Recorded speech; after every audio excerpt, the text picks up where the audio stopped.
ಮಾರ್ಕೆಟ್ನಲ್ಲಿ ಸಿಗೋ ಎಲ್ಲಾ ಉತ್ಪನ್ನಗಳಿಗೂ ಒಂದು ಎಕ್ಸ್ಪೈರಿ ಡೇಟ್ ಇರುತ್ತೆ ಅನ್ನೋದು ನಿಮಗೆ ಗೊತ್ತು. ಆದ್ರೆ ನಿಮ್ಮನೆ ಎಲ್ಪಿಜಿ ಸಿಲಿಂಡರ್ಗೂ ಅಂತದ್ದೊಂದು ಕೊನೆ ದಿನ ಇರುತ್ತೆ ಅನ್ನೋದು ಖಂಡಿತ ಗೊತ್ತಿರಲಿಕ್ಕಿಲ್ಲ. ಒಂದೊಂದ್ಸಲ ಸಾರ್ವಜನಿಕ ತೈಲ ಮತ್ತು ನೈಸರ್ಗಿಕ ಅನಿಲ ಕಂಪನಿಗಳು ಹಾಗೂ ಎಲ್ಪಿಜಿ ಸಿಲಿಂಡರ್ ವಿತರಣಾ ಸಂಸ್ಥೆಗಳು ಅಚಾತುರ್ಯದಿಂದ ಅವಧಿ ಮುಗಿದ ಸಿಲಿಂಡರ್ಗಳಲ್ಲೇ ಅನಿಲ ತುಂಬಿ ಗ್ರಾಹಕರಿಗೆ ಪೂರೈಕೆ ಮಾಡುತ್ತವೆ. ಆದ್ದರಿಂದ ನೀವು ಪ್ರತಿ ಸಲ ಎಲ್ಪಿಜಿ ಸಿಲಿಂಡರ್ ತೆಗೆದುಕೊಳ್ಳುವ ಮುಂಚೆ ಆ ಸಿಲಿಂಡರ್ನ ಮೇಲಿರೋ ಎಕ್ಸ್ಪೈರಿ ದಿನಾಂಕವನ್ನು ತಪ್ಪದೇ ಪರಿಶೀಲಿಸಿ ನೋಡಿ.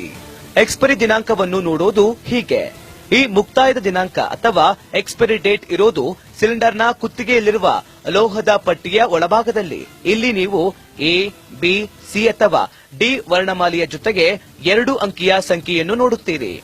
ಎ ಅಂದರೆ ಜನವರಿಯಿಂದ ಮಾರ್ಚ್ನ ಮೊದಲನೇ ತ್ರೈಮಾಸಿಕ, ಬಿ ಅಂದರೆ ಏಪ್ರಿಲ್ನಿಂದ ಜೂನ್ವರೆಗೆ, ಸಿ ಅಂದರೆ ಜುಲೈನಿಂದ ಸೆಪ್ಟೆಂಬರ್ವರೆಗೆ ಮತ್ತು ಡಿ ಅಂದರೆ ಅಕ್ಟೋಬರ್ನಿಂದ ಡಿಸೆಂಬರ್ವರೆಗೆ.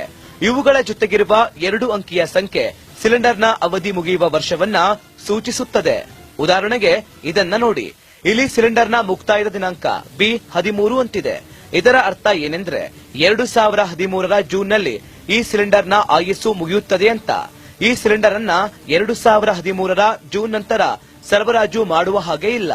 ಒಂದು ವೇಳೆ ನಿಮಗೆ ಇಂಥ ಅವಧಿ ಮುಗಿದ ಸಿಲಿಂಡರ್ ಅನ್ನ ಸರಬರಾಜು ಮಾಡಿದ್ರೆ ನೀವು ಆ ಸಿಲಿಂಡರ್ ಅನ್ನ ಹಿಂದಿರುಗಿಸಿ ಈ ಟೋಲ್ ಫ್ರೀ ದೂರವಾಣಿ 1967 ಅಥವಾ 1800-425-9339ಕ್ಕೆ ಕರೆ ಮಾಡಿ ದೂರನ್ನ ನೀಡಬಹುದು.